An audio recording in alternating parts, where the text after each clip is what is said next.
The 9th grade, I went to the public school, Central Junior High School in Los Angeles.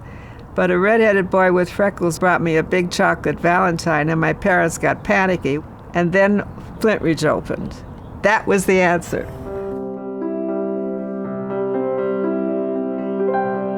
There's a certain mystique about Flintridge Sacred Heart because we are at the top of the hill, from the 30s to the latest graduates of the 2000s. All they have to do is start up that hill, and they're not even to the top before they're remembering it's coming home. It is coming home for all the women who have been a part of the community. You have to give a lot of credit to Mother Dolorosa, who was the foundress.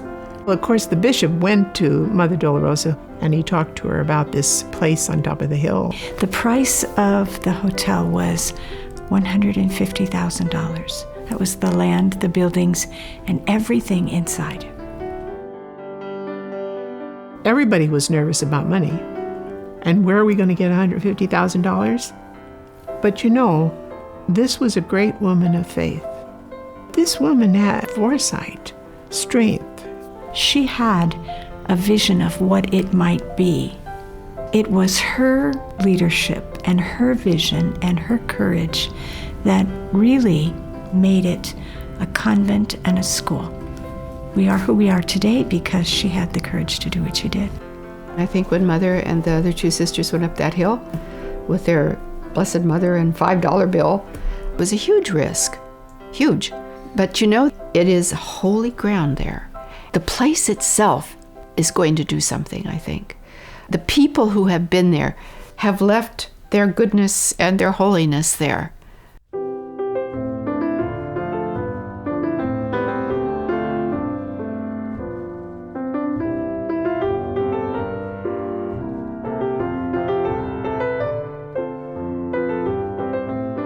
In those days, it was all boarders.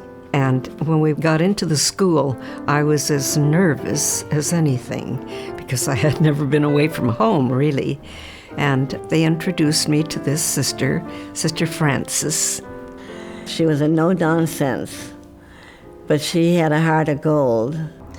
My voice was apparently high because Weldo, I remember her saying over and over again, Annette, a low voice is an excellent thing in women. I remember one time we were eating our oranges in bed, and all of a sudden she came in and she said, "Where are the oranges?" So one by one we brought our oranges out. And then she said, "Is this all?" Well, it wasn't all. We had a whole bag in the closet. And I'll never forget the first day. I can remember standing at the front doors there and just crying because my daddy was leaving me.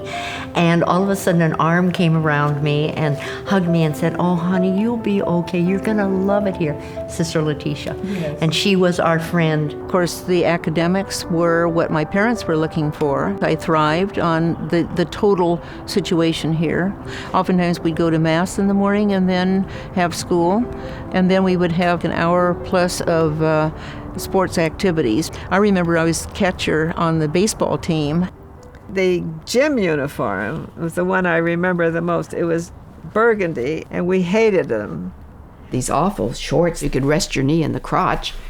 We used to try to ditch PE.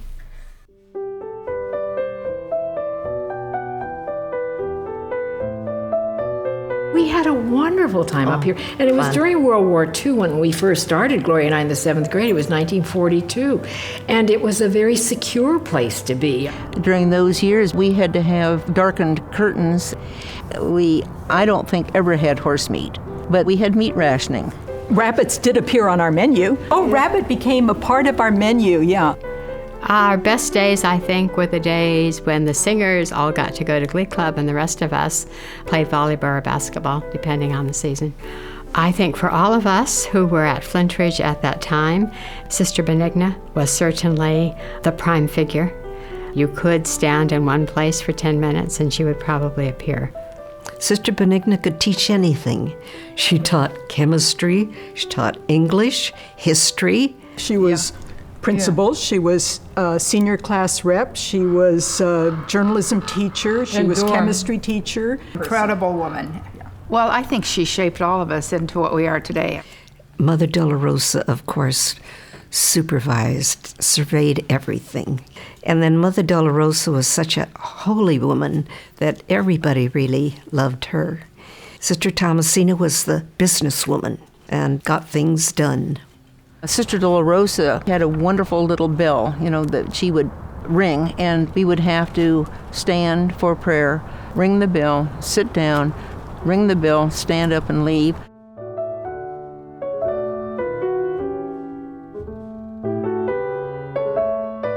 From the beginning. That international flavor has been in us. It's in our genes, so to speak. I didn't know one word of English when I came in. The sisters were able to discover what each and every one of us had, and they were able to shape it. And we received that kind of help and love from them differently in every one of us. As a student, I arrived there in the fall of '49, right before the extraordinary fire we had in November.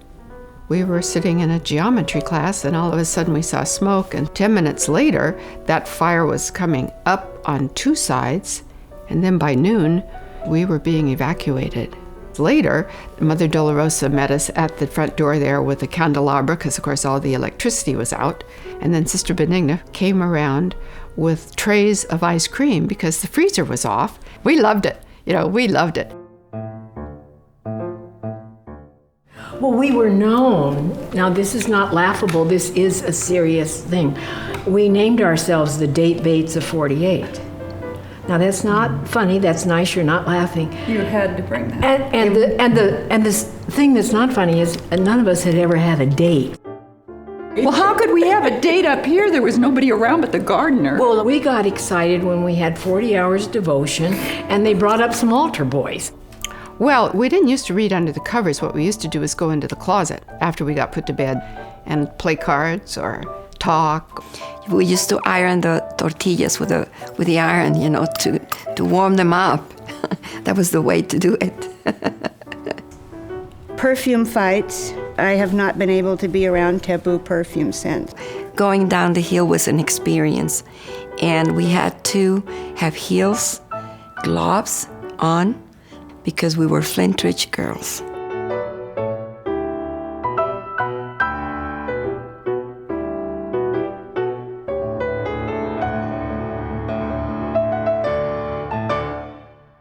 I don't think it really held us back, particularly not having boys in class with us.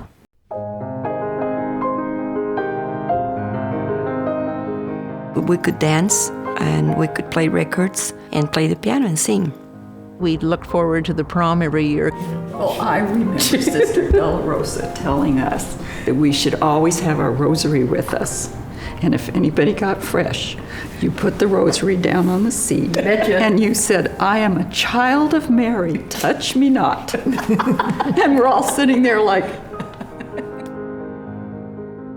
Oh, my wonderful teachers across the board. Of course, Miss Fitch was the most outstanding.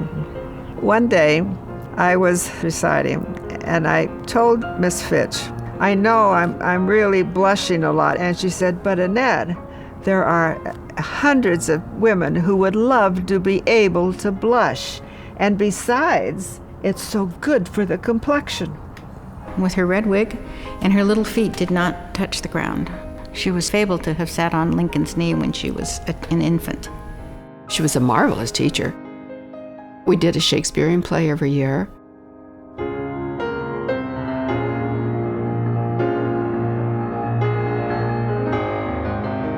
She took us to the opera and to the theater. And it was the only time we saw her without a hat. And then later on, in the 70s and 80s, Elizabeth Talbot Martin came with such flair. And, then we did a musical every year and a drama.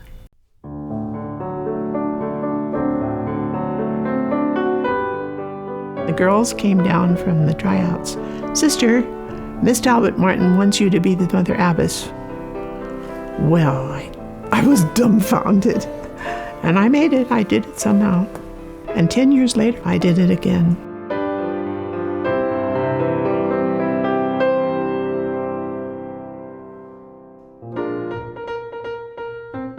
And then there was Miss Trixie Fraganza. She was an old movie star who lived upstairs with the nuns. According to my mother, she was a retired vaudevillian. Yes. Mm-hmm. And she lived up here, and did she die up here? I don't know. She was okay when we left. Yeah, she was still tricking out there. We didn't manage to kill her off. 1970 was a hard year. Enrollment was starting to decline. It was down to about 134. We were actually told that if we didn't make a go of things in 2.5 years, we would have to begin to phase out. So it was critical. We started the Mothers Guild. They were just so helpful in so many ways, and it just so happened that one of the mothers knew a couple of people in development. And we reached out to some of our parent body, and they supported us. The year I left, we were at 300 and something.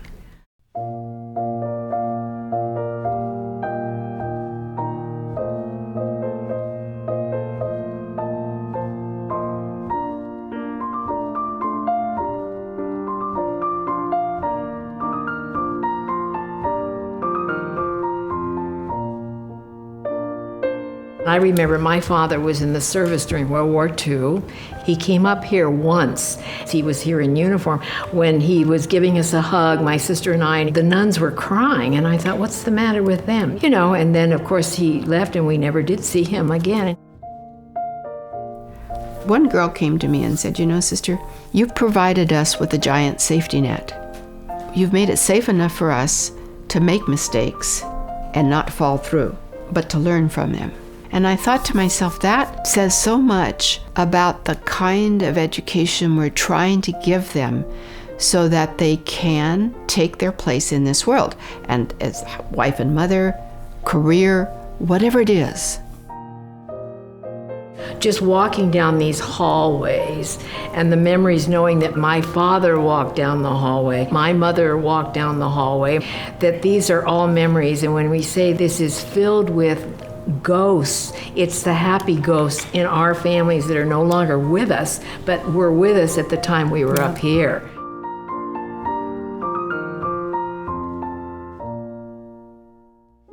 If I am what I am, I owe it almost all to the sisters, the Dominican way of teaching, the Dominican way of forming women, having someone that cares so much for each and every one of us.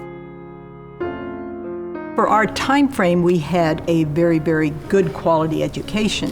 But what they're doing today, holy Toledo. A tribute to my loving brother who will live on forever in my heart. That was so. Somehow the whole environment is still very wholesome, nurturing, encouraging, and seems to develop the best in these girls. Whatever it is, whether it's in the hillside or whatever, I don't know. It goes into my heart to know that my granddaughter was able to get the same advantages of growing with the sisters and the teachers and her friends. She is open to every field. She would like to sing, she would like to paint, but mainly she wants to study law and then come back to the States and work for the United Nations.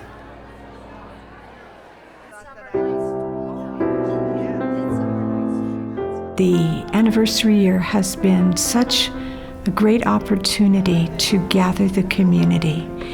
And by that I mean past parents and the grandparents and the sisters and all who have been a part of this great institution for the last 75 years.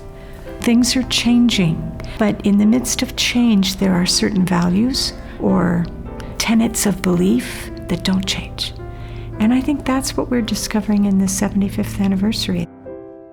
Reaching out to the whole person is very much the same. And tapping into the individual talents of the students. To instill the values, to educate their minds, to stretch their hearts. To see them move through these 4 years and to watch them coming to receive their diploma and feeling confident that they are confident about stepping out into the world. And so all of that that's what Flintridge is. It's a community of believers and it's a community of learners. And it's that fabric. and the coming together of those passions. Let your light shine before men. I think of that. It really is a jewel, a beacon on the hill.